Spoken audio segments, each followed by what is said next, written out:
नमस्कार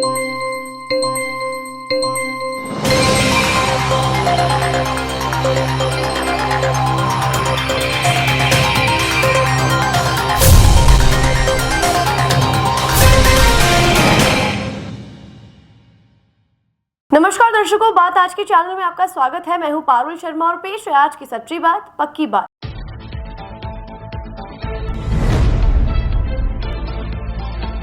₹32 लाख का सालाना पैकेज छोड़कर साध्वी बनेंगी ब्यावर की हर्षाली। 3 दिसंबर को अपनाएंगी संयम पथ।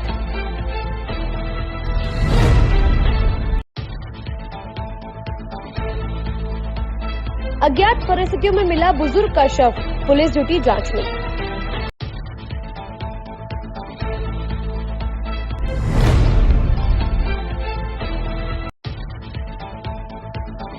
नरेश मीणा के समर्थन में उतरा मीणा समाज, प्रशासनिक अधिकारियों के निलंबन की उठाई मांग।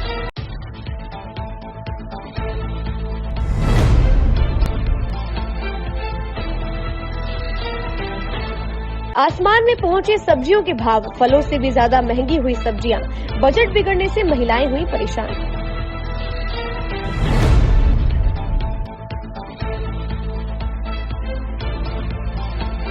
शादी का झांसा देकर दुष्कर्म करने के आरोपी को पुलिस ने किया गिरफ्तार। लगातार 9 साल तक शादी का झांसा देकर दुष्कर्म करता रहा।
ये सर्किट मामू नहीं बनने का, रेडीनेट फाइबर लगाने का। इंटरनेट बोले तो रेडीनेट फाइबर नेट। डिटेल्स के लिए 7412001234 पे कॉल लगाने का। सही है भाई। इंटरनेट बोले तो रेडीनेट फाइबर। अब शुरू करते हैं बातों का बेहतरीन सफर। ब्यावर के रहने वाले ऑटोमोबाइल पार्ट्स बिजनेसमैन के 28 साल के सॉफ्टवेयर इंजीनियर बेटी साध्वी बनेंगी। वह बेंगलुरु में अडोब कंप्यूटर सॉफ्टवेयर कंपनी में जॉब करती थी, लेकिन साध्वी बनने के लिए उन्होंने 32 लाख रुपए सालाना पैकेज की जॉब छोड़ दी। बता दें, ब्यावर निवासी हर्षाली कोठारी 3 दिसंबर को सांसारिक जीवन त्याग कर आचार्य रामलाल महाराज के सानिध्य में संयम पथ अपनाएंगी। इससे पहले कल अजमेर शहर में बैंड बाजों के साथ हर्षाली का वरघोड़ा निकाला गया। हर्षाली ने बताया कि 2018 में उनकी बेंगलुरु की अडोब कंप्यूटर सॉफ्टवेयर कंपनी में जॉब लगी थी। इसके बाद कोरोना महामारी आ गई। कोरोना काल में वर्क फ्रॉम होम चल रहा था। जॉब करते वक्त उनके मन में यही सवाल था कि उन्हें यह जीवन क्यों मिला है और वे क्या कर रही हैं। इन्हीं सभी सवालों के जवाब से यहाँ तक आने की प्रेरणा मिली है। इस मार्ग पर चलने की प्रेरणा उन्हें गुरुदेव रामलाल महाराज से मिली है। नाम बताइए और किस तरह की प्रेरणा आपको मिली ये सब करने की? मेरा नाम हर्षाली जैन है। मेरे को इस मार्ग पे कदम बढ़ने की प्रेरणा मेरे गुरुदेव आचार्य श्री रामलाल जी महाराज साहब से मिली। उन्होंने ही मुझे सुख क्या है, दुख क्या है, जीवन क्या है, जीवन क्यों मिला है, ये सोचने के लिए मुझे प्रेरित किया। उन्हीं की कृपा से मैं इस मार्ग पे कदम बढ़ा रही हूँ। आप जॉब भी करते थे कोई कंपनी में? हाँ। फिर उसके छोड़ के आपने ये किया, मतलब क्या संदेश देना चाहेंगे आप? हाँ, मैं पहले जॉब करती थी, बट वहाँ पे यही सवाल था कि सुख, ये जीवन क्यों मिला है, मैं क्या कर रही हूँ और मुझे क्या करना है। इन्हीं सवालों के जवाब ने मुझे इस आंसर तक पहुँचाया है। आंसर यही है कि संयम मार्ग ही हमें शाश्वत सुख को दे सकता है, और मैं उसी सुख को प्राप्त करना चाहती हूँ। उसी के लिए मैं ये संयम मार्ग अंगीकार कर रही हूँ। दूसरों को क्या संदेश देना चाहेंगे आप? मैं दूसरों को यही संदेश देना चाहूंगी कि हम अपनी भागदौड़ की जिंदगी में कुछ मिनट, कुछ क्षण अपने लिए निकालें। बाहर की दुनिया हमने बहुत देखी है, बहुत देख रहे हैं, बट अपने अंदर की दुनिया बाहर की दुनिया से बहुत बहुत बहुत बड़ी है। तो हम उस दुनिया को भी जाने, उस दुनिया में ही सुख है। ये अभी मैं कहने के लिए है, बट हम अगर कुछ मिनट भी अपने लिए निकालेंगे तो हमें जरूर उस सुख की अनुभूति होगी, और हमारा जो हमें मनुष्य जन्म मिला है वो सार्थक होगा। नहीं तो वही जानवर की तरह जन्मे हैं और जानवर की तरह ही मर जाएंगे। वो भी खाते पीते हैं और अपनी लाइफ चलाने के लिए करते हैं। हमारी नॉर्मल लाइफ में भी यही हो रहा है। हम एक मनुष्य है जिसमें सोचने की शक्ति है, तो हम अपनी उस शक्ति को सही, जो भौतिक जीवन में जरूरी है वो तो कर रहे हैं, साथ में उसके साथ जो हम एक्स्ट्रा कर सकते हैं उसमें भी अपना समय दे और इस मनुष्य जन्म को सार्थक करें। हर्षाली की मां उषा कोठारी ने बताया कि हर्षाली बहुत ही होनहार है। उसकी शुरुआती पढ़ाई बीएल गोठी पब्लिक स्कूल ब्यावर में हुई है। इसके बाद उसने जयपुर के लक्ष्मी निवास मित्तल कॉलेज से 2017-18 में कंप्यूटर साइंस में बीटेक किया। हर्षाली बेंगलुरु की एक मल्टीनेशनल कंपनी में बतौर सॉफ्टवेयर इंजीनियर के पद पर काम कर रही थी। उसका सालाना का 32 लाख रुपए का पैकेज था। जब कोरोना काल में हर्षाली वर्क फ्रॉम होम कर रही थी तो उस समय ब्यावर में जैन संत रामलाल महाराज का चातुर्मास कार्यक्रम चल रहा था। उस समय हर्षाली ने चातुर्मास कार्यक्रम में शिरकत की। उस समय से उसका धर्म के प्रति झुकाव बढ़ गया। कोरोना काल खत्म होने के बाद जब कंपनी की ओर से वापस ऑफिस जाकर काम करने के लिए कहा गया तो हर्षाली ने मार्च 2023 में नौकरी छोड़ दी और पूरी तरह से धर्म का साथ देने लगी और साधु बनने की बात कही। इसी को लेकर उसका वरघोड़ा निकाला गया। जी बताओ। ये मेरे मतलब सिस्टर इन लोग का यहाँ प्रोग्राम हो रहा है दीक्षा का। उनकी इच्छा थी कि हम भी वरघोड़ा निकालें और ये दीक्षा के प्रोग्राम में हम सब अनुमोदना करें, इसलिए हम यहाँ पधारे हैं। और ये मेरी बेटी की दीक्षा है 3 दिसंबर की। उसमें अडोबी में उसकी जॉब थी, 32 लाख का पैकेज था, लेकिन उसने कहा कि मेरे को ये पैसे से सुख नहीं है, इसलिए मेरे को संयम मार्ग की ओर आगे बढ़ना है, तो मम्मी मुझे आज्ञा दो। तो हम लोगों ने सोचा भाई इसका सुख इसी में है, इसलिए हमने इसी मार्ग की ओर आज्ञा दी और ये 3 दिसंबर को इसकी दीक्षा होगी। और हमारी यही प्रेरणा है कि ये मतलब हम अंदर से आर्थिक इच्छा यही है कि भाई इसके आगे से आगे इसमें आत्मा कल्याण हो, ये आगे बढ़े। कितना दुख है कि इस तरह का दुख तो है, हमारे ये 3 भाई बहन में ये एक ही लड़की है और दुख तो बहुत है, लेकिन इसके आगे बढ़े, ये संयम मार्ग में आगे बढ़े, इसलिए हम इस दुख को भूल के इसके सुख की कामना करते हैं। अच्छा, जॉब कहाँ पर थी इनकी? जॉब इसकी बेंगलोर में थी, अडोबी कंपनी में थी। क्या सैलरी थी? इसकी जॉब चल रही थी, लेकिन इसके कोरोना के अंदर कोरोना हुआ और इसका वर्क फ्रॉम हुआ और ये ब्यावर आई। ब्यावर आने के बाद इसके 2021 में हमारे गुरुदेव का चातुर्मास हुआ। तो पहले तो इसने बोला भाई मैं 1 महीना मम्मी सर्विस नहीं करूंगी, लेकिन फिर मैंने कहा चल गुड़िया 1 महीना मत करना, बाद में वापस मतलब जॉब का लेना। सैलरी क्या थी इनकी वहाँ? इसकी सैलरी 32 लाख पैकेज था इसका। अच्छा, फिर क्या हुआ? साल का। हाँ। तो इसने कहा कि मेरे को पैसों से सुख नहीं है मम्मी, मेरे को पैसे से मेरे को इधर ही बढ़ना है और मैं ये जॉब छोड़ूंगी। तो मैंने कहा नहीं गुड़िया तू जॉब मत छोड़ कर, लेकिन इसने कहा नहीं मम्मी मेरे को जॉब छोड़नी है। पर फिर इसने छोड़ दिया इसका और फिर ये इधर संयम मार्ग की ओर आगे बढ़ रही है। इसकी 3 दिसंबर की दीक्षा है। नाम बताइए आपका? उषा कोठारी। अजमेर के दौराई गांव रेलवे पुलिया के नीचे नाले में एक बुजुर्ग का शव मिलने से सनसनी फैल गई। सूचना पर आरपीएफ थाना पुलिस मौके पर पहुंची और सिविल डिफेंस की मदद से शव को बाहर निकाला गया, जिसके बाद पुलिस के द्वारा शव के शिनाख्त के प्रयास किए जा रहे हैं। आरपीएफ रेलवे पुलिस के एसआई राजेंद्र सिंह ने मामले की जानकारी देकर बताया कि अज्ञात परिस्थितियों में यह शव हेड कांस्टेबल को ड्यूटी के दौरान बरामद हुआ, जिसके बाद आरपीएफ को सूचना दी गई। साथ ही पुलिस मामले की जाँच में जुट गई है। हमारा हेड कांस्टेबल अशोक कुमार यहाँ दौराई ड्यूटी में था, तो ड्यूटी के दौरान उसको सूचना मिली, स्टेशन मास्टर ने बताया कि नाले के नीचे कोई व्यक्ति पड़ा है। तो उसने मेरे को सूचना दिया वहाँ थाने से। तो उस थाने पे सूचना मिलने के बाद मैं यहाँ पर आया। मौके पे जीआरपी आई और सब इन दोनों ने आके इनको डीआरएफ को बुला के इसको अभी बाहर निकलवाया और शनाख्त के लिए रखा। बाहर पूछताछ कर रहे हैं, भी कोई जानता है तो बताओ। सर क्या पहनावा है इनका और क्या लग रहा है आपको उम्र में? उम्र लगभग 60 साल के आसपास है सर। और पहनावे में ग्रे कलर का लोअर है और बनियान है फुल बाजू का, बाकी और कुछ नहीं है सर। बाल वगैरह सफ़ेद? बाल सफ़ेद हैं। कितने दिन का, आज का एक दिन की बात होगी, मतलब कितने दिन का शव लग रहा है या पहले से? ऐसा लग रहा है जैसे या तो अर्ली ना मॉर्निंग में कहीं गिरा हो या रात से हो, इस तरह। ज़्यादा तो नहीं है। बनियान पहने? हाँ जी, बनियान पहने हुए, वाइट कलर की बनियान है। आपका परिचय? आपका परिचय? ASI Rajendra Singh, Ajmer station, RPF। Tonk जिले के देवली उनियारा में उपचुनाव के दौरान निर्दलीय प्रत्याशी नरेश मीणा के द्वारा एसडीएम को थप्पड़ मारने के मामले में हुए विवाद के बाद पुलिस ने नरेश मीणा को गिरफ्तार कर लिया था। मीणा की गिरफ्तारी के बाद से ही मीणा समाज में आक्रोश है। इसी के चलते आज राष्ट्रीय आदिवासी एकता मंच की ओर से अजमेर में जिला कलेक्टर को मुख्यमंत्री के नाम ज्ञापन दिया गया, जिसमें समाज के लोगों ने ज्ञापन देकर अधिकारियों पर भी मुकदमा दर्ज कर कार्यवाही की मांग की और मांग पूरी नहीं होने पर आंदोलन की चेतावनी दी है। कलेक्टर महोदय को मुख्यमंत्री के नाम ज्ञापन दिया है। जो समझौते गाँव की घटना है, आज इतने दिन बीतने के बाद भी बीजेपी का कोई भी बड़ा अधिकारी और मुख्यमंत्री उसको ध्यान नहीं दे रहे। क्या ये घटना केवल नामात्र प्रशासन की ओर से कराई गई थी या प्रशासन ने उस व्यक्ति को आगोश किया था? क्योंकि जब इतनी बड़ी घटना हो जाती है तो सीएम का या गृह मंत्री का, देश के किसी भी बड़े नेता का उस पर कमेंट नहीं आता है। और केवल एक व्यक्ति को, आप देखिए 2 दिन पहले एक वीडियो, एक व्यक्ति को जानवरों की तरह पुलिस प्रशासन को क्यों से मारा जा रहा है, उसका कोई मुकदमा नहीं है। वहाँ व्यक्तियों को मारा गया है, जलाया गया, उनकी ओर से कोई मुकदमा नहीं, केवल एक व्यक्ति को टारगेट किया जा रहा है। हम उसकी निंदा करते हैं कि नरेश मीणा को केवल प्रशासन केवल टारगेट करके फंसाना चाह रहा है, जिसका मीणा समाज पुरजोर विरोध करता है। और एसडीएम जो है, आप क्या एसडीएम ने जो लापरवाही करी, जब मतदान नहीं हो रहा था तो एसडीएम ने क्यों मतदान कराया? और अगर एसडीएम ने मतदान कराया तो एसडीएम के खिलाफ मुकदमा दर्ज क्यों नहीं होना चाहिए? वहाँ का जो प्रशासन, जिसने रात को बर्बरतापूर्वक महिलाओं पर, बच्चों पर और जो गाड़ियां तोड़ी, उनके खिलाफ भी मुकदमा दर्ज होना चाहिए। हमारी ये मांग है सरकार से और आला अधिकारियों से कि केवल एक पक्ष पर कार्रवाई नहीं करें। उसको मीणा समाज कहते ही किसी भी सूरत में बर्दाश्त नहीं करेगा।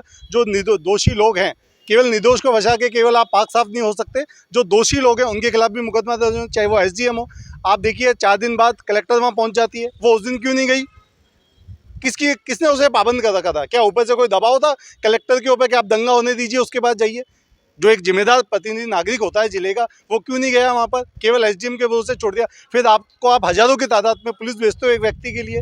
मुझे ऐसा लगता है कहीं ना कहीं प्रशासन की मिलीभगत की इसमें बू है। तो हमारा समाज इसको कतई बर्दाश्त नहीं करेगा। आज हमने केवल ज्ञापन दिया ये जी उन लोगों के खिलाफ अगर मुकदमा दर्ज नहीं होता, चाहे एसडीएम हो, चाहे कलेक्टर हो, चाहे पुलिस के अधिकारी हो, तो हम अजमेर शहर में एक बड़ा आंदोलन की रूपरेखा बना रहे हैं। और आदर्श नगर थाने में जो मुकदमा दर्ज है एसडीएम के खिलाफ, आम सेक्ट का, उसके खिलाफ भी हम जांच का विषय है, उसकी कॉपियां निकाल रहे हैं कि उन्होंने आरपीसी में कहीं तथ्य में उसको छुपाया या नहीं छुपाया। मीणा समाज उग्र आंदोलन करेगा। सागर मीणा, राष्ट्रीय उपाध्यक्ष आदिवासी।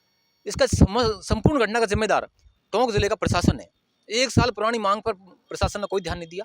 सुबह मतदान के दिन सुबह 7 बजे से लेकर 12:30 बजे तक 1000 आदमियों के साथ में नरेश जी धरने पे बैठे हुए थे और प्रशासन को बुलाने की मांग कर रहे थे कि प्रशासन के कोई भी अधिकारी में आए, एडीएम आए, डीएम आए, एसडीएम आए, कोई मौके पर नहीं पहुंच रहा था। वहाँ उल्टा एसडीएम अमित चौधरी फर्जी मतदान करा रहे थे।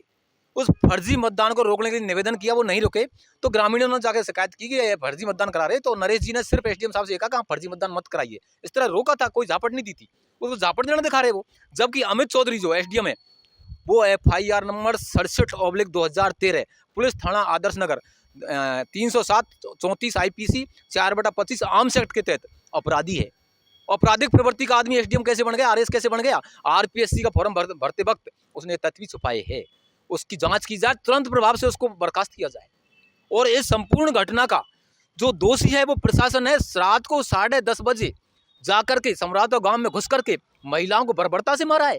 गांव में आग लगा दी, आंसू गैस के गोले छोड़े गए, गोलियां दागी गई है। वहाँ गाय भैंसों को जला दिया गया है। वहाँ 100 से अधिक मोटरसाइकिलें जला दी गई है। वहाँ ऐसी बर्बरता, ऐसा अन्याय पाकिस्तान में भी नहीं होता। ऐसा अन्याय इंडिया में किया जा रहा है। यहाँ टोंक जिले के समरता गांव में किया गया ऐसा अन्याय। वो पुलिस प्रशासनिक अधिकारियों की बिल्कुल खड़े रह के मुस्तैदी से सिविल ड्रेस में पुलिस वालों ने आग लगाई है वहाँ पर और ऐसी बर्बरता की है। आपको नरेश जी को अरेस्ट करना था जब 12:30 बजे घटना घटी, तभी क्यों नहीं किया आपने? कर लेते ना आप, क्यों नहीं किया आपने? और निर्दोष लोग 100 से 125 लापता आज की तारीख में, उन 100 से 125 लापता, या तो उनकी गिरफ्तारी दिखाइए या उनको रिहाई कीजिए आप। हमारी मांग ये है तुरंत प्रभाव से एसडीएम को निलंबित किया जाए, कलेक्टर साहब को निलंबित किया जाए वहां से, और संबंधित पुलिस अधिकारियों के खिलाफ कार्रवाई की जाए और एक एफआईआर भी उनके खिलाफ 1-2 जो बढ़ रही है उनको दर्ज की जाए। यस, मैंने आरपीएससी को दे चुका पत्र, आरपीएससी को पत्र दे चुका मैं, और मैंने वहाँ की जानकारी मांग ली है। टोटल जानकारी मेरे पास जैसे ही आएगी आरपीएससी की जानकारी, ये सब पत्र दे करके मैं इसकी कोर्ट में भी जाऊंगा और हाई कोर्ट में भी जाऊंगा और इसको हम बर्खास्त भी कराएंगे। बर्खास्त कराना हम जानते कानूनी कार्रवाई से। नरेश मीणा जी को 4 एफआईआर दर्ज किए एक घटना की पुलिस ने। कौन सी कहानी है, कौन सा कानून है? घटना 4 एफआईआर, और पुलिस वालों ने आग लगाई, उसकी कोई एफआईआर नहीं पुलिस वालों के खिलाफ। इसलिए इसकी न्यायिक जांच की जाए और न्यायिक जांच से स्पष्ट हो पाएगा। क्यों कि पुलिस प्रशासन ने खुद ने अपराध किया है, पुलिस उसकी क्या जांच करेगी? लीपापोती करेगी। तो इसलिए न्यायिक जांच की जाए। न्यायिक जांच से दूध का दूध पानी का पानी हो जाएगा। प्रकाश मीणा, एडवोकेट, प्रदेश अध्यक्ष, राष्ट्रीय आदिवासी एकता मंच।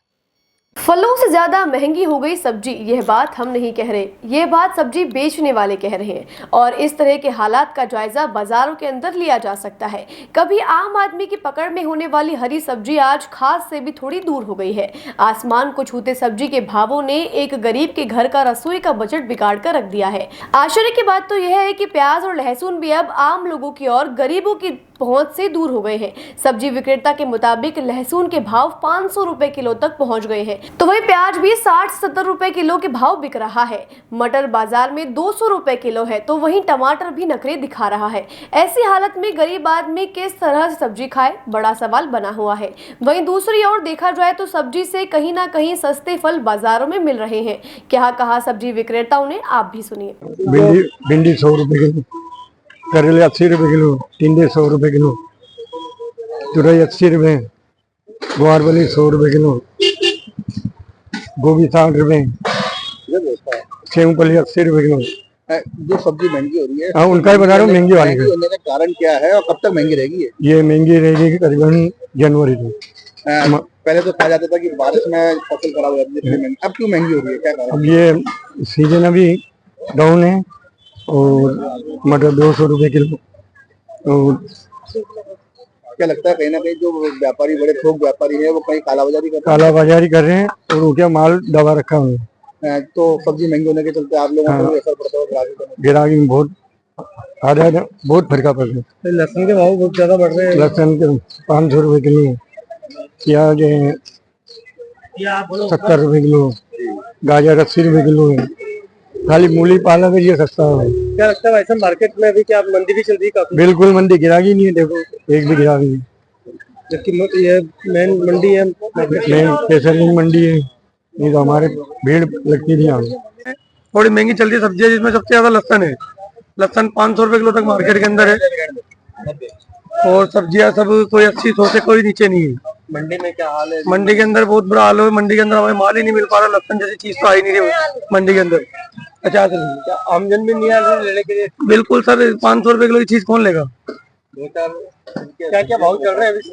जैसे लहसन 500 रुपए किलो हो गया, मटर 200 रुपए किलो हो गई, टमाटर 60 रुपए किलो हो गए, प्याज हो गई 60-70 रुपए किलो प्याज हो गई, तो आलू हो गए 40 रुपए किलो। जो गरीब तबके के लोग होते हैं उनके लिए जो सब्जी होती है, कम से कम आलू प्याज, अभी गरीबों के लिए कुछ भी नहीं है। 500 रुपए कमाने वाला 500 रुपए की सब्जी लेके जाएगा या उसका परिवार चलाएगा? क्या कारण है? क्या कारण तो क्या, जमाखोरी बहुत ज्यादा चल रही है अभी। जैसे लहसन चीज कहते तो बम्पर पैदावार हुई है, लेकिन कुछ भी नहीं हो पाई है। बारिश भी अच्छी है, बारिश के बावजूद कहते हैं कि बम्पर पैदावार हुई है, लेकिन यहाँ तक तो हमारे तक तो माल पहुंच ही नहीं रहा मार्केट में। कारण तो वही जमाखोरी है। अलवर गेट थाना क्षेत्र निवासी युवती से शादी का झांसा देकर दुष्कर्म करने का मामला सामने आ रहा है। पीड़िता द्वारा थाने पर दी गई रिपोर्ट के अनुसार 2016 में युवक की मुलाकात उससे हुई थी। तभी से दोनों एक दूसरे को जानते हैं और युवक द्वारा युवती को शादी का झांसा देकर लगातार दुष्कर्म किया जाता रहा। इस दौरान जब युवती ने शादी की बात कही तो युवक ने इनकार कर दिया, जिसके बाद युवती ने अलवर गेट थाने पर शिकायत दर्ज करवाई है। वे अलवर गेट थाना पुलिस ने 376 में पॉक्सो एक्ट की धारा मुकदमा दर्ज कर युवक को गिरफ्तार कर लिया है। वे युवक से पूछताछ जारी है। हमारा थाना पुलिस थाना अलवर गेट के क्षेत्र में रहने वाली एक पीड़िता ने 29/9/24 को एक रिपोर्ट जरिए डाक भिजवाई थी कि मैं जब 2016 में कक्षा 10 में पढ़ती थी, जब मेरे ननियाल में आती जाती थी, मैं ननियाल के पास रहने वाला रुपेंद्र, जब मैं जाती थी मैं ननियाल तो रुपेंद्र का घर भी वहीं था। उसने रास्ते मुझे रोक लेता था और मेरे से ज़बरदस्ती बात करता रहता था। और धीरे धीरे हमारे उनसे वो बातचीत करने लग गए थे। एक दिन रुपेंद्र ने मेरे ननियाल वहाँ घर पे मैं अकेली थी, जब आया तो मेरे को उसने कोल्ड ड्रिंक पिलाई, कोल्ड ड्रिंक में कोई नशे की चीज़ पिलाई, उससे मैं बेहोश हो गई। तो उस टाइम रुपेंद्र ने मेरे साथ गलत काम किया और उसके बाद से कई बार मेरे को शादी का झांसा देकर मेरे साथ गलत काम करता आ रहा है। इस पर मुकदमा दर्ज होकर मुकदमा नंबर 316/24 धारा 376 व पॉक्सो एक्ट में 10 का अनुसंधान जारी है। कल रुपेंद्र को हमने गिरफ्तार कर लिया, जो न्यायालय में पेश करेंगे। अभी क्या शिकायत दी उसने? लड़की को शिकायत हुई? लड़की ने शिकायत पहले ये इसके साथ कई बार दिल्ली में भी, पुष्कर में भी कई जगह इसने इसके साथ गलत काम किया। उसके बाद इसने लड़की ने कहा भाई मैं तेरे से शादी कर लूँगा, लेकिन अब वो मना कर दिया कि मैं तेरे से शादी नहीं करूँगा। तो लड़की की वो सगाई की बातें भी चल रही है? लड़की की सगाई की बातें चल रही थी, इसको पता लग गया लड़की का सगाई कर रहा दूसरे से, तो इसको इसने मना कर दिया कि मैं तेरी शादी नहीं करूँगा। अब किन धाराओं में मामला दर्ज है? अब 376 और पॉक्सो एक्ट में आरोपी को गिरफ्तार कर लिया। हाँ, इसको रुपेंद्र को गिरफ्तार कर लिया। रहने वाला है ये, क्या नाम है इसका? ये जीनियस स्कूल के पास में रहता है, यही थाना क्षेत्र में। और इसको आज पेश किया। क्या नाम है आरोपी का? रुपेंद्र। आपका परिचय? बाबूलाल हेड कांस्टेबल, पुलिस थाना अलवर गेट, अजमेर। बातों को देते हैं एक छोटा सा विराम, जल्दी मिलते हैं एक नए सफर पर।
ये सर्किट मामू नहीं बनने का, रेडीनेट फाइबर लगाने का। इंटरनेट बोले तो रेडीनेट फाइबर नेट। डिटेल्स के लिए 7412001234 पे कॉल लगाने का। सही है भाई।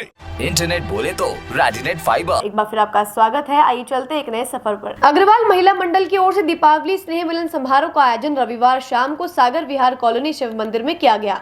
इस दौरान कई सांस्कृतिक व धार्मिक कार्यक्रम का आयोजन किया गया, जिसमें अग्रवाल महिला मंडल ने बढ़ चढ़कर हिस्सा लिया। आज हमने राजस्थान अखिल भारतीय अगवा महिला संगठन के तत्वाधान में आज हमने महिला शाखा के तहत हमने आज यहाँ पे दिवाली मिलन समारोह रखा है, जिससे राजस्थानी थीम रखी है और महिलाओं को नृत्य प्रस्तुत करने के लिए बोला है, वो भी राजस्थानी नृत्य प्रस्तुत करने किया है उन्होंने। और जो व्यंजन है, सजावट है और जो पूरा खाना है, जो सारी रूपरेखा राजस्थानी थीम पर रखी है। सागर विहार में शिव हनुमान मंदिर में किया जा रहा है। किस प्रकार का आयोजन किया गया? ये दिवाली मिलन समारोह का आयोजन है, जिसमें हमने दिवाली के ऊपर ये कार्यक्रम किया है। सभी महिलाएं सज के आई है, राजस्थानी थीम के अंदर मंदिर रखा है। सागर विहार कॉलोनी में आज अखिल भारतीय महिला संगठन का दिवाली स्नेह मिलन करा गया, जिसके अंदर रंगीलो राजस्थान थीम रखी गई। ये थीम को रखने का उद्देश्य ये था कि धीरे धीरे थोड़ी राजस्थानी संस्कृति लुप्त होती जा रही है, हम थोड़ा पाश्चात्य संस्कृति की तरफ अग्रसर होते जा रहे हैं, तो इसलिए सबके लिए हमने रंगीलो राजस्थान थीम रखी। संगीत वगैरह का कार्यक्रम भी था, नृत्य का भी था। कार्यक्रम रखा, सब लोगों ने राजस्थानी गीतों पे डांस किया, जैसे कि पीली लुगड़ी, चक्री में घूमेगा, सारे मारवाड़ी राजस्थानी सॉन्ग्स हैं, जिससे आज सब ने उस गानों पे डांस किया, पता चला कि हमारे राजस्थानी गाने भी कितने अच्छे हैं। कोई सास बहू का भी था इसके अंदर? बिल्कुल, आज का हमारा स्पेशल एक्ट है सास बहू का डांस, जिन्होंने किया चक्री पे घूमेला, तो बहू ने अपनी सास को भी चक्री पे घुमाया। परिचय आपका? मैं दीप्ति गोयल, सचिन। आज पुष्कर एसडीएम कार्यालय में उपखंड स्तरीय जनसुनवाई कार्यक्रम का आयोजन किया गया। इस दौरान तहसीलदार दिनेश यादव की अध्यक्षता में उपखंड स्तरीय जनसुनवाई की गई, जिसमें सामाजिक कार्यकर्ता अरुण पाराशर ने कच्ची बस्तियों को पट्टा देने के लिए ज्ञापन दिया और मांग की गई कि कच्ची बस्तियों को पट्टा दिया जाए। जनसुनवाई कार्यक्रम में शिक्षा विभाग व चिकित्सा विभाग के अधिकारी भी मौजूद रहे।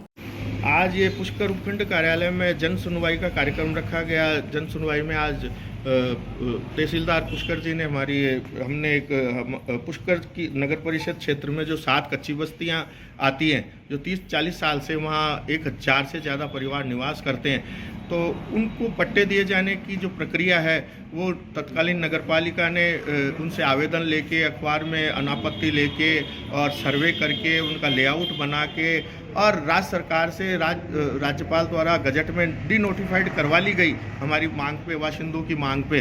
पर लेकिन उसके बाद नगरपालिका ने 100 पत्रावलियों को, 2 कच्ची बस्तियों को, ये संतोषी माता ढाणी और अंबेडकर कॉलोनी, इनकी 100 पत्रावलियाँ प्रथम चरण में स्वीकृति और अनुमोदन के लिए राज्य सरकार को गत वर्ष अक्टूबर-नवंबर में भिजवाई थी।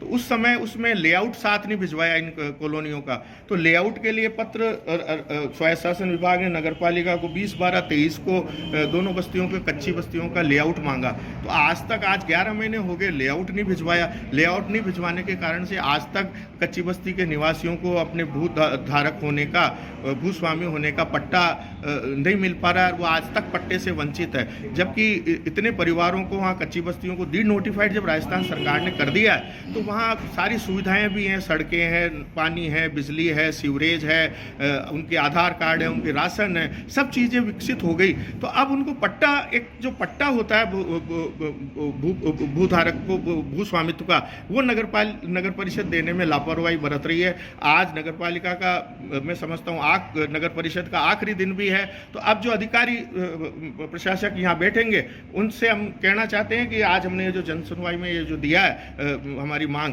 कि जल्दी से जल्दी लेआउट वहाँ भिजवाया जाए और शेष पत्रावलियाँ मैं लेआउट के राज्य सरकार को भिजवाई जाए, जिससे यहाँ के कच्ची बस्ती के वासिंदों को अपने भू अधिकार का पट्टा मिल सके। हजरत ख्वाजा गरीब नवाज रहमतुल्लाह अलैहि के 813वें उर्स की तैयारियां शुरू हो गई हैं। अंजुमन सैयद जादगान के उर्स कनवीर सैयद हसन हाशमी ने इसकी पुष्टि की है। उन्होंने कहा कि यह उर्स हर साल हजारों श्रद्धालुओं को आकर्षित करता है, जो अपनी इबादत और मुरादें लेकर हजरत ख्वाजा गरीब नवाज के दरबार में आते हैं।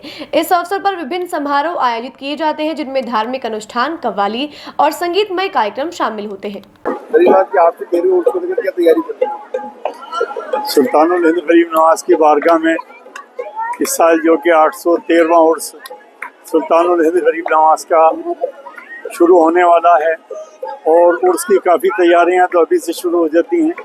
गरीब नवाज के तमाम जितने आशिक हैं, हम गरीब नवाज के दरबार से उनको यही मैसेज देना चाहते हैं कि सुल्तानुल हिंद गरीब नवाज के उर्स में, चाहे वो किसी धर्म से ताल्लुक़ रखते हों, गरीब नवाज के उर्स में आएँ और गरीब नवाज का शदाई जो दुनिया के कोने कोने पे हम सबको ये गरीब नवाज के दरबार से पैगाम दे रहे हैं। सरकार सबकी मन की मुरादों को पूरा फरमाए, सरकार हर बड़ा आफात से सबको महफूज रखे, हमारे मुल्क हिंदुस्तान में अमन और अमान हमेशा बरकरार रहे। हम दरबार में जितने भी टाइम हम दुआ खैर करते हैं, हम सब और हर मज़हब के लिए दुआ करते हैं गरीब नवाज की बारगाह के अंदर, और हमारे मुल्क में सब एक दूसरे से मिलजुल कर रहे हैं और हमारा मुल्क तरक्की करे, बस हमारी यही दुआएं। और इंशाअल्लाह ताला इसके बाद जो कि उर्स के प्रोग्राम होंगे, मैं हमेशा उर्स का कन्वीनियर रहता हूँ। इंशाअल्लाह ताला इस बार भी खिदमत का मौका मेरे को मिलेगा, और मैं तहे दिल से जितने भी उर्स के जितने मामला होते हैं, जितने हैं, चाहे वो प्रशासन से मीटिंग हो, दरबार के जो भी मामला हैं, गरीब नवाज के जो लंगर का मामला है, गरीब नवाज के दरबार में जो लंगर बटता है, जो भी देगे बनाते हैं आशिक ख्वाजा, गरीब नवाज के नाम से मिठाइयाँ बेचते हैं, सबका अरेंजमेंट हम ही करते हैं। खुद्दाम ख्वाजा जो सुबह दरबार खुलता है तो सिर्फ खुद्दाम ख्वाजा ही वो दरबार शरीफ को खोलते हैं। दिन में 3 बजे जो कि खिदमत होती है, और उर्स के जो टाइमिंग होते हैं वो अलग होते हैं, और सादे दिन के सारे टाइमिंग अलग होते हैं। रात में यहाँ भी 9 बजे, जैसे रात में दरबार बंद हो जाता है, सुबह 5 बजे खुलता है, दिन में 3 बजे खिदमत होती है, और वो भी खिदमत खुदाम ख्वाजा ही उसको अंजाम देते हैं। हम सब भी जितने भी आशिक हैं, आज भी जितने आशिक हैं हमारे पंजाब से जो आए हुए हैं, हमारे आशिक ख्वाजा या हमेशा गरीब नवाज की बारगाह में आते हैं और हमेशा हाजिरी देते हैं, चादर चढ़ाते हैं, फूल चढ़ाते हैं, और मीठा जो कि लंगर प्रसाद होता है वो भी ये तकसीम करते हैं अपने हाथों से। मैं चंडीगढ़ तो आए ਅਸੀਂ ਸਾਰੇ ਇਕੱਠੇ ਆਉਂਦੇ ਆ ਗਰੀਬ ਨਵਾਜ਼ ਦੇ ਮੱਥਾ ਟੇਕਣ ਆਉਂਦੇ ਆ। ਇੱਥੇ ਕੋਈ ਭੇਦਭਾਵ ਨਹੀਂ ਕਰਦਾ ਕਿਸੇ ਨਾਲ ਵੀ। ਅਸੀਂ ਬਾਕੀ ਗੁੱਡੂ ਭਾਜੀ ਦੀ ਉਹਦੇ ਨਾਲ ਚਾਦਰ ਤੇ ਉਠਾ ਕੇ ਮੱਥਾ ਟੇਕ ਕੇ ਆਸ਼ੀਰਵਾਦ ਲੈ ਕੇ चल जाते हैं। और मैं चंडीगढ़ से आया हूँ, ये सभी मेरे दोस्त हैं, 15 दोस्त हैं जो हम आते ही रहते हैं हर साल में 2-3 बार जब ख्वाजा जी बुलाते हैं, और ख्वाजा जी की कृपा है, सब कुछ दिया उन्होंने, जो पाया है दौराबाद से पाया। अजमेर दक्षिण विधानसभा क्षेत्र वार्ड नंबर 46 एकता विहार विकास समिति में सीवरेज कार्य से नाखुश व अन्य खामियों को लेकर नेता प्रतिपक्ष द्रौपदी कोली क्षेत्रवासियों सहित जिला कलेक्टर को ज्ञापन सौंपा। नेता प्रतिपक्ष द्रौपदी कोली ने जानकारी देकर बताया कि क्षेत्र में सीवरेज का कार्य जारी है, जिसकी जिला प्रशासन द्वारा कोई देखरेख नहीं की जा रही है। इसके साथ ही 33 किलोवाट की लाइन जा रही है, जिसकी वजह से पूर्व में भी 2 मौतें हो चुकी है। द्रौपदी कोली ने मांग की है कि 33 किलोवाट की लाइन को अंडरग्राउंड डाला जाए ताकि इसकी वजह से कोई जनहानि ना हो।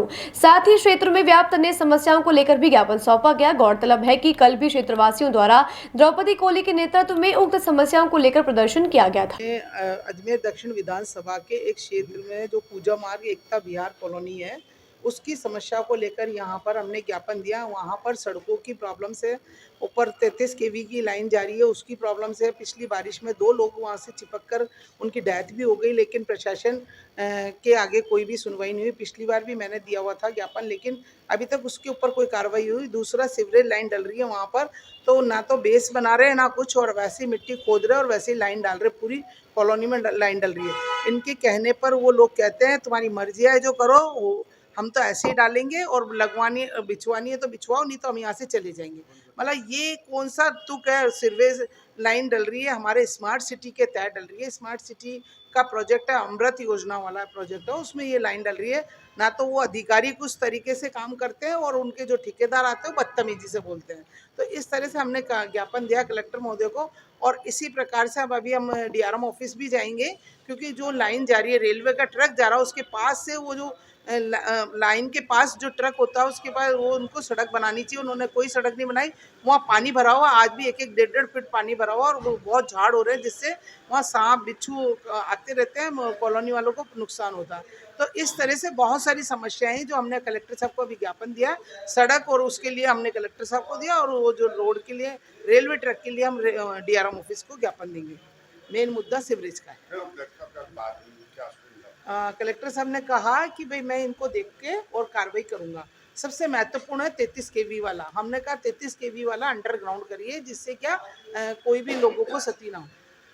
अजमेर के क्लॉक टावर थाना क्षेत्र में रिक्शा चालक द्वारा मोबाइल चोरी की वारदात को अंजाम दिया गया था। इस मामले में त्वरित कार्रवाई की मांग को लेकर पीड़ित बुजुर्ग दंपति जिला अधीक्षक कार्यालय पहुंचे और मामले में संज्ञान लेने की मांग की गई। साथ ही उन्होंने कहा कि उनके द्वारा CCTV फुटेज के आधार पर मोबाइल चोर को थाना पुलिस के सामने पेश किया गया था, परंतु उनका आरोप है कि बिना पूछताछ के व बिना उचित कार्यवाही के मोबाइल चोर को छोड़ दिया गया। जिसके बाद आज वृद्ध दंपति द्वारा त्वरित कार्यवाही की मांग को लेकर जिला अधीक्षक कार्यालय पहुंचे और मोबाइल चोर को गिरफ्तार कर उचित कार्यवाही करने की मांग की गई।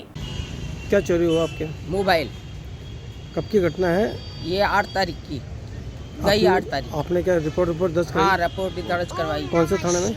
ये अपने क्लॉक टावर थाने में। क्या हुआ था आपके यहाँ? तो पूरी कहानी बताओ एक बार। सब बच्चा था वहाँ पे, मोबाइल देख रहा था। वो देखते देखते उसकी झपकी आ गई और एक रिक्शा वाला आया और मोबाइल लेकर चला गया। अब उसको कैमरे में, हमारे सामने कैमरे लगे हुए हैं वहाँ पे, सरकारी कैमरे, वहाँ पे हमने देखा उसको, रिक्शा दिख रहा है, 2 जने थे। फिर हमने पुलिस में, हम थाने जाएं तो कहते हैं चौकी पे जाओ, चौकी पे जाएं तो कहते हैं थाने जाओ। हम 15 दिन तक चक्कर खाते रहे। कितनी बार चोरी हो गई वहाँ पे? ये दो बार हो गई साहब। क्या उसको? पहले तो हमारे पिकअप में से ही ले गया। अच्छा। पिकअप में से ही चोरी हो गई एक मोबाइल, उसकी भी रिपोर्ट दी हुई है, उसका तो आज तक कोई पता नहीं है, साल भर हो गया। और ये दूसरा मोबाइल वहाँ से गया। आज किससे मिलने आए आप लोग? हम मैडम से मिलने आए। क्या शिकायत दर्ज करेगा? हाँ जी बिल्कुल। क्या चोर को पहचान? जी चोर को हम पकड़ के लेके आए थे। क्या फुटेज में भी आया? हाँ फुटेज में उसी की वजह से तो इन्होंने पकड़ के लेके आए थे। हम पकड़ के लेके आए पाटगंज से, उस रिक्शे को बंद करवाया और फिर हमारी बिगर इजाजत या हमें पूछा ही नहीं गया और वो रिक्शे को छोड़ दिया गया। और वही रिक्शा 2 दिन पहले यहाँ पे 3-4 दिन पहले की बात है, आगरा गेट पे चोरी हुई है। उनकी फोटो भी मेरे पास है उसी रिक्शे की। आपका नाम बताओ। मेरा नाम सावित्री देवी है। कहाँ पे रहते हो? मैं सरावगी मोहल्ले रहती हूँ। बातों को देते हैं एक छोटा सा विराम, जल्दी मिलते हैं एक नए सफर पर।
ये सर्किट मामू नहीं बनने का, रेडीनेट फाइबर लगाने का। इंटरनेट बोले तो रेडीनेट फाइबर नेट। डिटेल्स के लिए 7412001234 पे कॉल लगाने का। सही है भाई। इंटरनेट बोले तो रेडीनेट फाइबर। एक बार फिर आपका स्वागत है। आइए चलते एक नए सफर पर। राजस्थान सर्व ब्राह्मण महासभा द्वारा रविवार मार्गशीर्ष कृष्णा दूज रविवार को भगवान परशुराम जी का चतुर्थ स्थापना दिवस मनाया गया। इस अवसर पर भजन कीर्तन, दीपदान, महाआरती व अन्नकूट महोत्सव हुआ। महासभा के अध्यक्ष बलराम शर्मा ने बताया कि भगवान परशुराम सर्किल मंदिर पर भगवान परशुराम चतुर्थ स्थापना दिवस के मौके पर भजन कीर्तन, सायंकाल को दीपदान हुआ। आगरा गेट मराठा कालीन शिव सागर मंदिर के महंत पंडित प्रकाश शर्मा द्वारा महाआरती की गई। उसके बाद भक्तों को अन्नकूट प्रसादी बांटी गई तथा समाज बंधुओं की भोजन प्रसादी भी की गई। भगवान परशुराम प्रतिमा स्थल पर चतुर्थ स्थापना दिवस पाठोत्सव यहाँ मनाया गया, जिसमें सर्व ब्राह्मण समाज के सभी विप्रजन, महिलाएं, पुरुष, बच्चे बड़े ही हर्षोल्लास से यहाँ पर सुबह से ही उपस्थित है और बड़े जोश और खरोश से ब्राह्मण एकता का परिचय देते हुए बिना किसी राग द्वेष के इस कार्यक्रम को आयोजन हुआ, जिसमें महिलाओं द्वारा संगीत, भजन आदि का कार्यक्रम जारी हुआ, दिन में किया गया। अजमेर और राजस्थान के लगभग सभी घटक यहाँ जुड़े हुए हमसे और हमारे बीच में ऐसा कहीं कुछ नहीं है कि कौन सा घटक क्या है। ये सर्व ब्राह्मण महासभा है, इसमें सभी ब्राह्मणों का स्वागत है। और सबसे बड़े हमारे आस्था जिनके प्रति है, भगवान परशुराम के प्रति जो आस्था रखते हैं वो जरूरी नहीं ब्राह्मण हो, क्योंकि भगवान परशुराम स्वयं विष्णु के अवतार थे और उन्हीं की ये स्थापना यहाँ है। तो सभी सर्व समाज के लिए एक बहुत बड़ा संदेश और एक मैसेज देने वाले हमारे प्रभु हैं और यहाँ पर सर्व ब्राह्मण समाज एकत्रित है, सभी घटक यहाँ उपस्थित है और सभी अध्यक्ष, उनकी कार्यकारिणी के लोग, सर्व समाज यहाँ पर बड़े हर्षोल्लास से इस कार्यक्रम को आयोजित कर रहा है और धूमधाम से मनाया जा रहा है। और भगवान परशुराम के इस चौथे पाठोत्सव पर मैं राजस्थान सर्व ब्राह्मण महासभा की ओर से एक मैसेज और देना चाहता हूँ कि ब्राह्मणों अपने हक और अधिकार के लिए आप लोग आगे आए, किसी प्रकार की संकोच नहीं रखें। हम सब एक हैं और जब तक हम एक नहीं रहेंगे हमारी आवाज़ को कोई सुनने वाला नहीं है।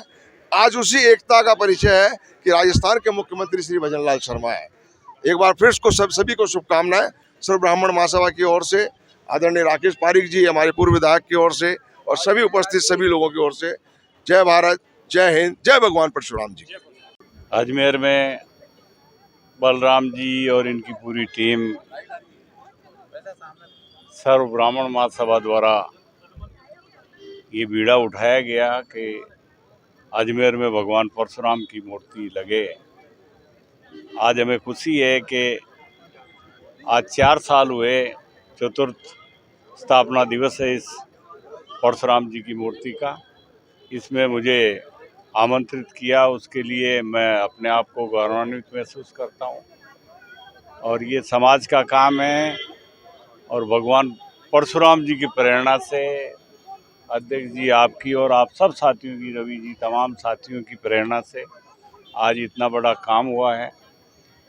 देश में बहुत कम जगह भगवान परशुराम जी की मूर्ति है और एक से एक बढ़ के ब्राह्मण समाज के योद्धा हैं, लेकिन ये मूर्तियां लगने से एक जोश आएगा।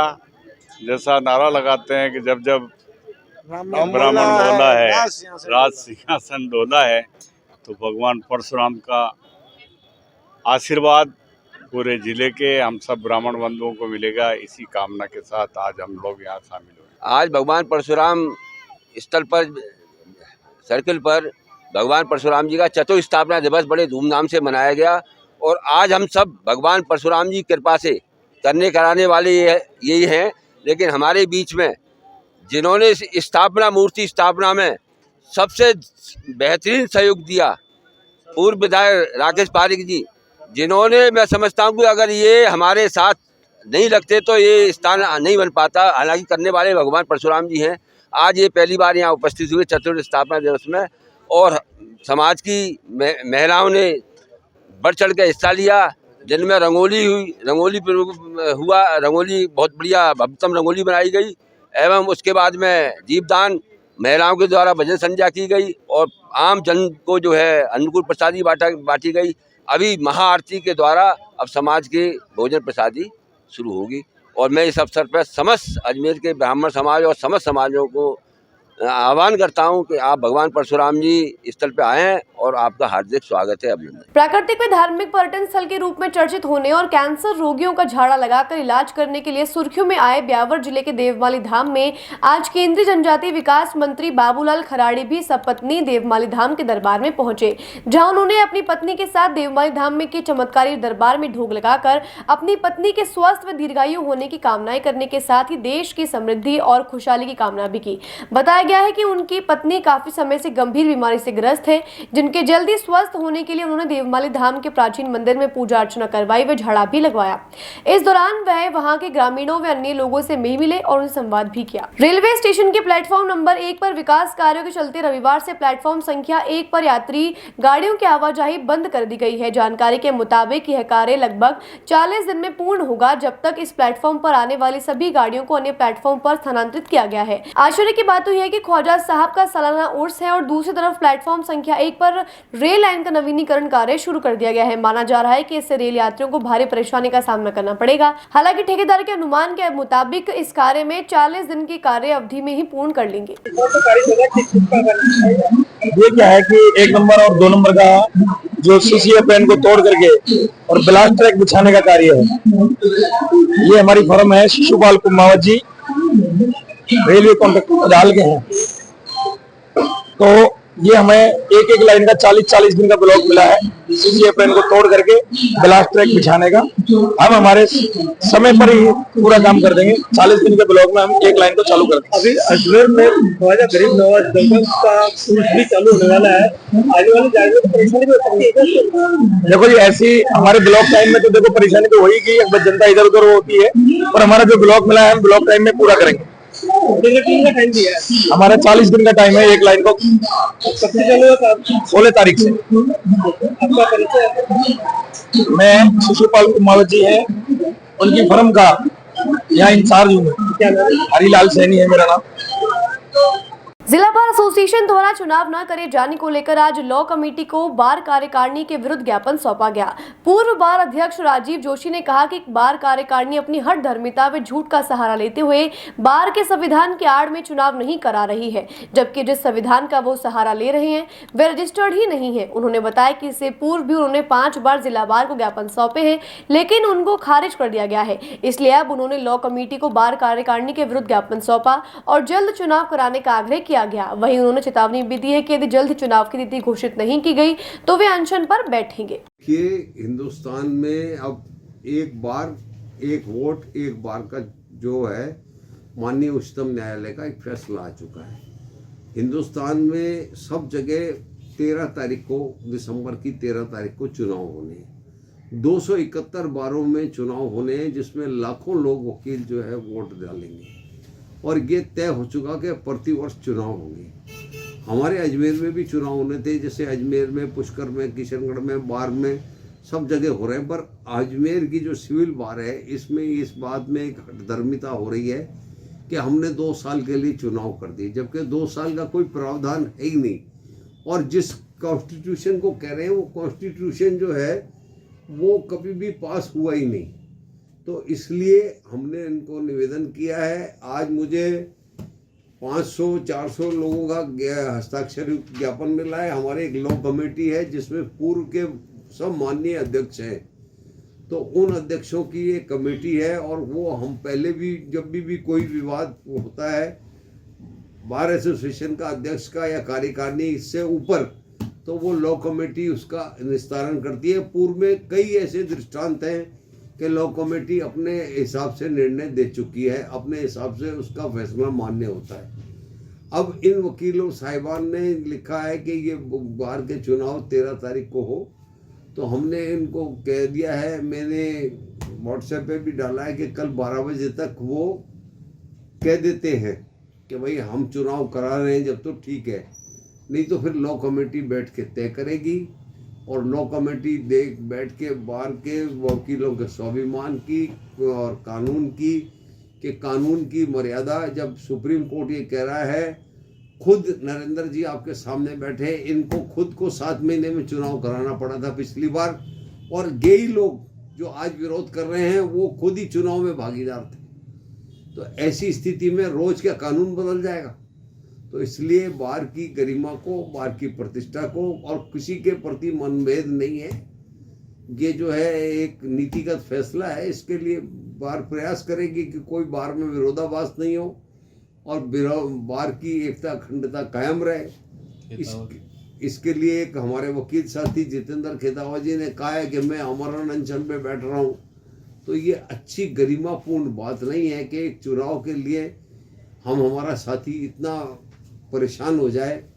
तो हम उनसे भी निवेदन करेंगे कि आप जो है लॉ कमेटी का और जो भी फैसला है वो बार का, और कार्यकारिणी से भी एक बार मैं पुनः निवेदन करूंगा कि अपने इस निर्णय का पुनर्विचार करें और बिना वजह हठधर्मिता नहीं करे। माननीय अध्यक्ष जी से, बार की कार्यकारिणी से और सबसे के वकीलों का जो बहुमत है उसके अनुरूप, और जो भारतवर्ष में मान्यता है उसकी क्या ज़रूरत है कि आप अपनी अकड़ लगा के कि हम 2 साल तक यहाँ रहेंगे।